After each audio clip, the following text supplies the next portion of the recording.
जय हिंद दोस्तों। एक बहुत ही दुर्भाग्यपूर्ण घटना हुई है। राजस्थान के चूरू डिस्ट्रिक्ट में जैगुआर एयरक्राफ्ट क्रैश हो चुका है और दो पायलट्स की जान चली गई है। ये जो जैगुआर एयरक्राफ्ट है ये टेक ऑफ किया था सूरजगढ़ एयरबेस से और वहाँ पे माना जा रहा है कि बहुत ही लो लेवल पे फ्लाइंग चल रहा था। उनकी शायद ट्रेनिंग हो रही थी किसी पायलट की और वहाँ पे पायलट ने सिविलियन एरिया को बचाने के लिए अपनी जान दे दी और प्लेन को क्रैश कर दिया और खुद इजेक्ट नहीं किया। दोस्तों, ये कहानी हमें सुनी हुई लग रही है, कहानी नहीं है, ये एक दुर्भाग्यपूर्ण घटना है जो इस साल तीसरी बार हुई है। जी हाँ, ये तीसरा जैगुआर एयरक्राफ्ट है जो इस साल क्रैश हुआ है। मेरा नाम है गिरीश और आप देख रहे हैं जियो पॉलिटिक्स। इस वीडियो में हम थोड़ा जैगुआर के पिछले 3 क्रैशेस के बारे में बात करेंगे जो इस साल हुए हैं और क्या बहुत बड़ा संकट में इंडियन एयरफोर्स इस समय है एयरक्राफ्ट के सप्लाई को लेके। मेरे अभी ही पिछले वीडियो में मैंने बात किया था कि कैसे हिंदुस्तान एरोनॉटिक्स भारत सरकार के साथ गुनहगार है इंडियन एयरफोर्स को कमज़ोर बनाने के लिए। लेकिन अब इस वीडियो में सबसे पहले हम बात करते हैं कि भाई जैगुआर का हुआ क्या है इस साल। देखिए, पहला एक्सीडेंट इस साल मार्च के महीने में हुआ था जामनगर में, जहाँ पे एक पायलट ने इजेक्ट कर लिया था सही टाइम पे आफ्टर इंश्योरिंग कि भाई कोई सिविलियन एरिया पे क्रैश ना हो, और वो पायलट की जान बच गई थी, लेकिन जैगुआर जो है वो क्रैश हो गया था।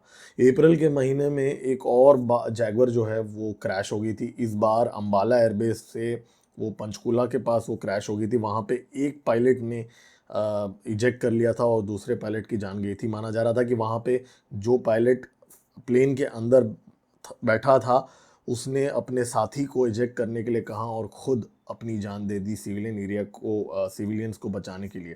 तो ये जो बलिदान है हमारे इंडियन एयरफोर्स के जो फाइटर जेट के जो पायलट्स हैं जो बलिदान दे रहे हैं, वो उनको एक्चुअली बैटल ग्राउंड में एनिमी को मार गिराने के लिए वही उनका काम है। लेकिन यहाँ पे जो बलिदान ये दे रहे हैं ये हमारी डिफेंस एक्विजिशन के फेलियर के वजह से उनको ये बलिदान भारत के बॉर्डर के अंदर देना पड़ रहा है।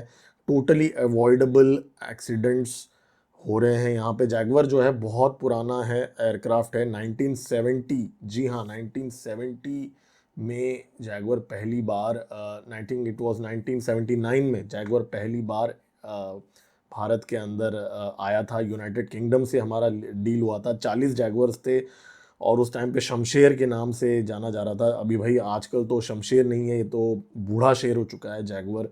और बाकी के जो जेट्स हैं वो हिंदुस्तान एरोनॉटिक्स लिमिटेड ने 2008 तक प्रोडक्शन किया जैगुआर का। और आज जो हैं जैगुआर जो हैं पूरे दुनिया में, ब्रिटेन, फ्रांस, ओमान में तो बंद हो ही गए हैं जैगुआर का इस्तेमाल करना, लेकिन इक्वाडोर और नाइजीरिया, जी हाँ, नाइजीरिया तक ने जैगुआर का इस्तेमाल करना बंद कर दिया है। उन लोगों ने अपनी जैगुआर के फ्लीट को एयर म्यूजियम में रख दिया। जी हाँ, एयर म्यूजियम में रख दिया ये सारे देशों ने जैगुआर के फ्लीट को। और भारत के पास इस समय 120, जी हाँ, 120 जैगुआर एयरक्राफ्ट्स हैं। 6 स्क्वाड्रंस लेके बैठा हुआ है भारत, एक ऐसा एयरक्राफ्ट जो पूरी दुनिया में एयर म्यूजियम्स में पाया जाता है, जो एंटीक पीस माना जाता है पूरी दुनिया में। दोस्तों, कितना बड़ा मजाक है ये। और आपको थोड़ा सा मैं बैकग्राउंड यहाँ पे दे देता हूँ जैगुआर एयरक्राफ्ट का। देखिए, इस समय 6 स्क्वाड्रंस हैं जैगुआर के। 4 जो हैं वो स्ट्राइक स्क्वाड्रंस हैं और डीप पेनिट्रेशन के लिए बनाए गए हैं। हालांकि आजकल तो वो स्ट्राइक के लिए इस्तेमाल नहीं किया जाता। इनफैक्ट कारगिल में भी जैगुआर का इस्तेमाल नहीं किया था स्ट्राइक के लिए, वो तो मिराज 2000 गए थे। जैगुआर को तो रिकॉनेसेंस और सर्वेलेंस के लिए इस्तेमाल किया गया था उस टाइम पे। खैर, किसी और दिन बात करेंगे। ये जो 4 स्ट्राइक स्क्वाड्रंस हैं, नंबर 5, 14, 16 और 27, उसके साथ साथ एक मैरिटाइम स्क्वाड्रन है और एक कॉम्बैट और ट्रेनिंग जेट्स का मिक्स स्क्वाड्रन है। हर स्क्वाड्रन में 120 एयरक्राफ्ट है, 120 एयरक्राफ्ट हैं और 120 टोटल जैगुआर्स भारत के पास हैं।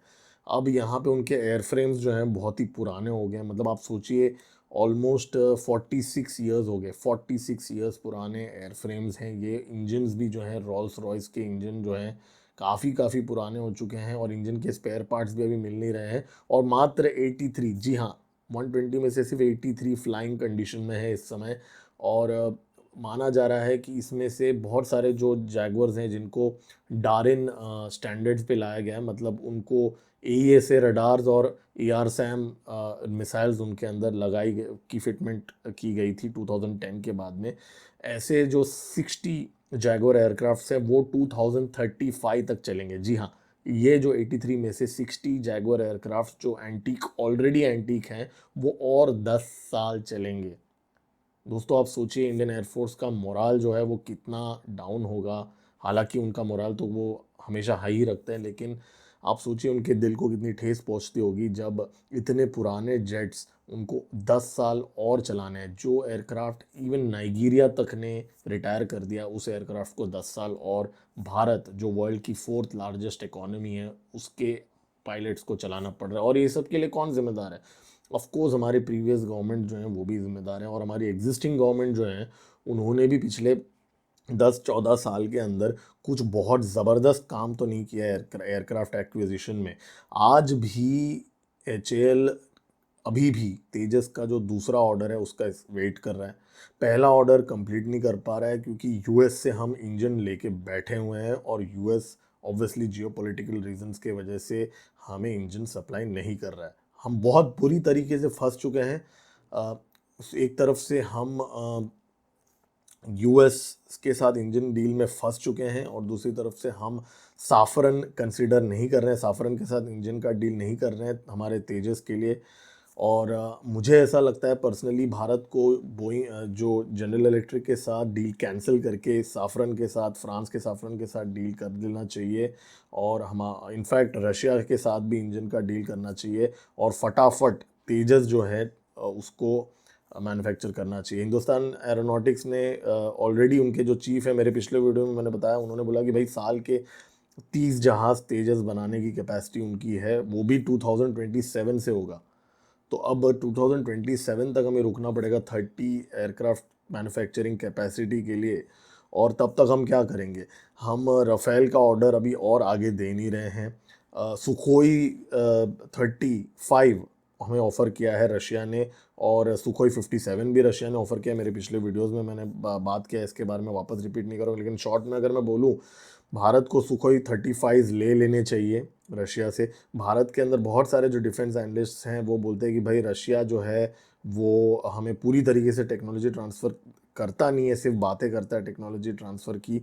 और रशिया के जो इंजन हैं उनके स्पेयर पार्ट्स के भी इशू हैं और मेंटेनेंस इश्यूज़ हैं, इसलिए रशिया का इंजन हमें नहीं रशिया के जेट्स हमें नहीं लेने चाहिए। लेकिन भाई मेरा उनसे सिर्फ एक ही सवाल है, अगर आप रशिया के जेट्स नहीं लेंगे तो आप किसका लेंगे? ठीक है, आपका प्लान बी क्या है? अगर आपके पास कोई सोल्यूशन है तो बताइए, अगर सोल्यूशन नहीं है तो बकवास मत करो ना। जो कुछ डिफेंस एनालिस्ट जो हैं, कुछ जर्नलिस्ट भी हैं, बहुत फेमस जर्नलिस्ट भी हैं जो भी आजकल एक बड़े न्यूज़ चैनल में ज्वाइन हो चुके हैं, उनका अभी रिसेंटली ट्वीट भी मैंने पढ़ा था कि नहीं जी रशियन जेट्स हमें लेना नहीं चाहिए, बहुत सारे इश्यूज़ हैं। अरे भाई तो किसका लोगे? F-35 थोड़ी लोगे, F-16 थोड़ी लोगे किल स्विच के साथ, तो किसका लोगे?